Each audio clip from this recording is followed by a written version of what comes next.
And welcome back. Vote counting has commenced in Southern Africa's tiny mountain kingdom of Lesotho. This following a day of voting where thousands of citizens in urban and rural areas cast their ballot to elect the country's 120 legislators. Soon after the polls closed, electoral officials started verifying voters' rolls at various polling stations.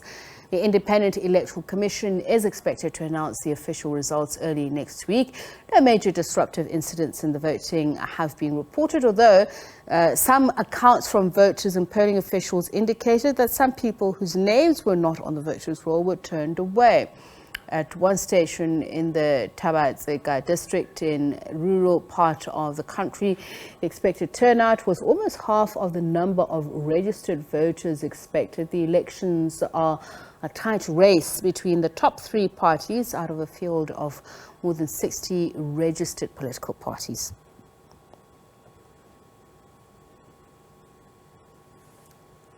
So let's recap on what happened earlier on at the elections. We speak now to my colleague, SABC Correspondent, Rapelang Radebe.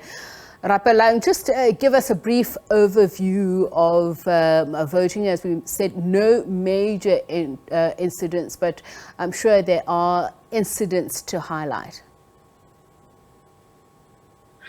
Yes, absolutely. I think it was one of those relatively peaceful, relatively calm, but you will still have some incidences. We've come across people who were terribly frustrated because their names did not appear on the voters' roll.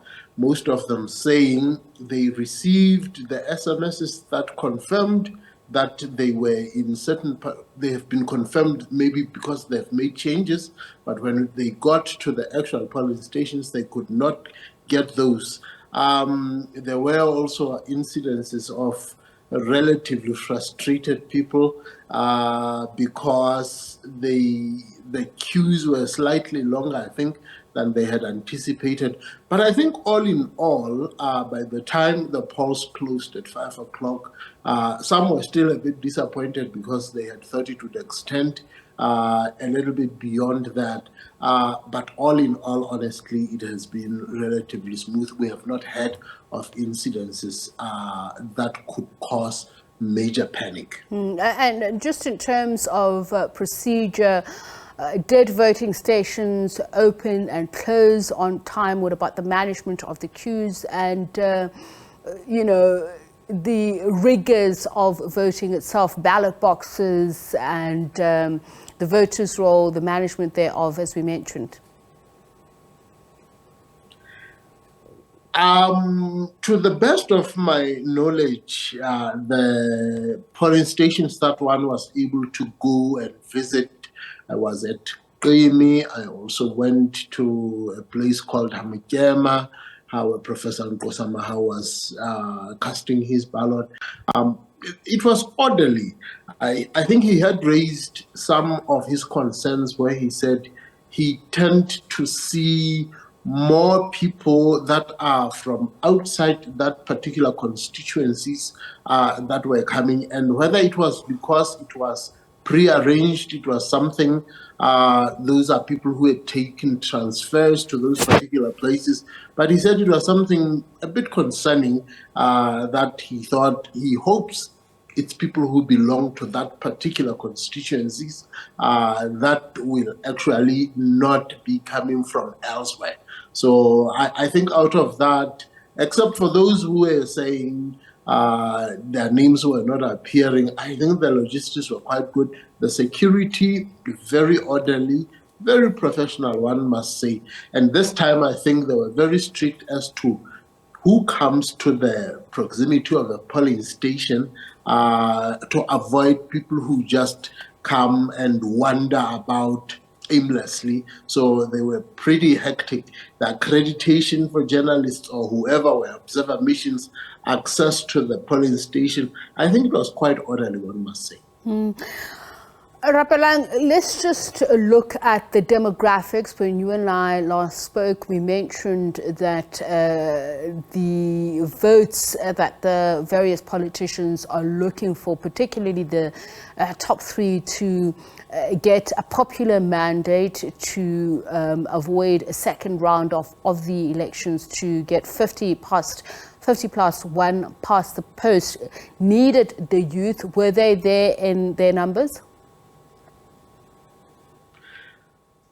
Very hard to predict, but I think one must say I would want to believe that the attendance was slightly lower than the other times that one was there.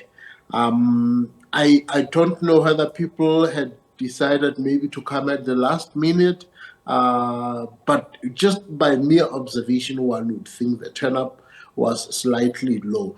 Yes, of course, for anyone to really make a mark and a difference as a political party, the youth will play a pivotal role. They will attend your rallies in numbers. They are vibrant. They are there, but people have often said they are some of the most unreliable.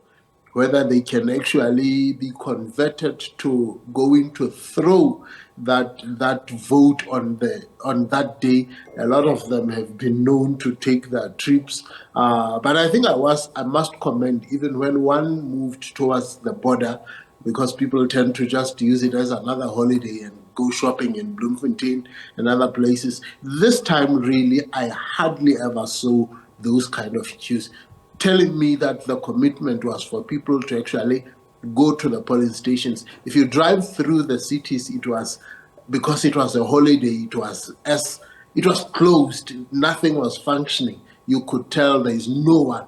People had actually taken time off to go to their places. But whether they will ultimately make it to that polling station, it's something that remains to be seen. Perhaps a reminder for our viewers, Rapelang, on the bread and butter issues that the electorate are voting on.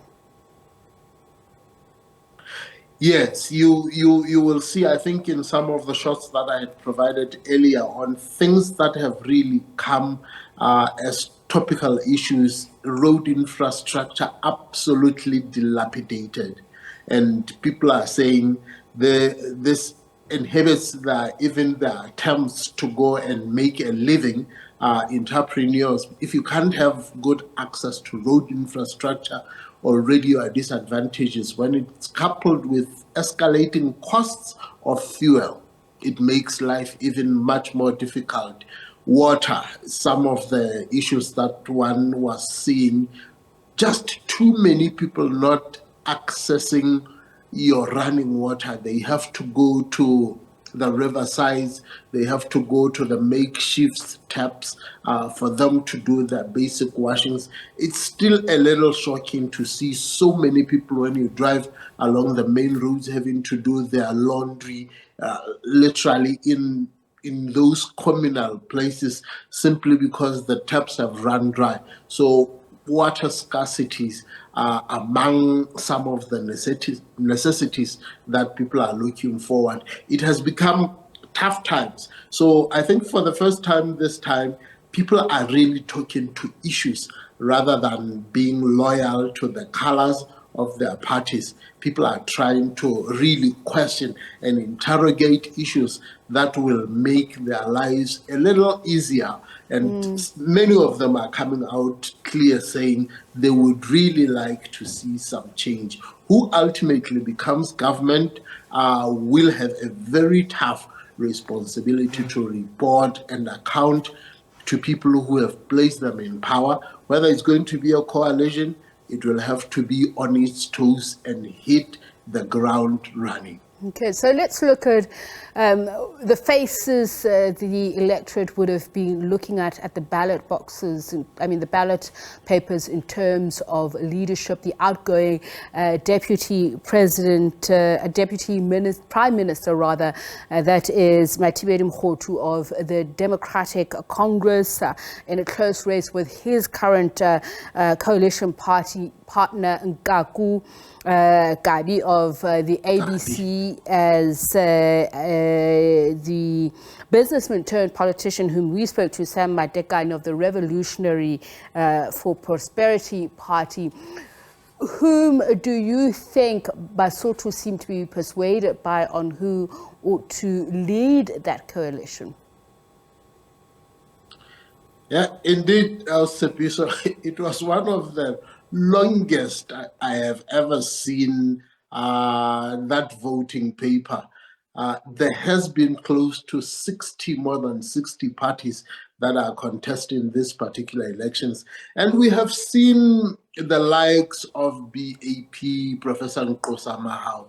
We have seen the likes of another very vibrant movement, SR, the social revolutionaries, coming to play, very vocal, very vibrant, saying they want to attack full-time issues of corruption and they want absolute discipline. They say a lot of people are just too relaxed and there is no formality and discipline. And say we have seen a lot of women also coming into fore. There is another one called United for Change, Madicha Valkwaba, a former broadcaster, also very vibrant and coming in, having huge following from the young people. Some other parties that have been very popular were not as loud as one would expect. So it says the next and upcoming parliament is going to be a concoction of quite interesting faces. Yes, the three parties seem to be very strong. That is your DC, your ABC, and the New Income. It's going to be quite a race that one would want to see whether one can actually step a bit out of the line such that they can have that advantage to form government. We are really looking at those three big parties, but you really cannot ignore the likes of your Muchovorani in MEC, people who might help to swing the scales towards whoever will likely be able to form government. All right, thank you so much, Rapelang, and of course we'll keep checking in with your correspondent in Lesotho, Rapelang Radebe, who's been observing voting taking place today in Lesotho.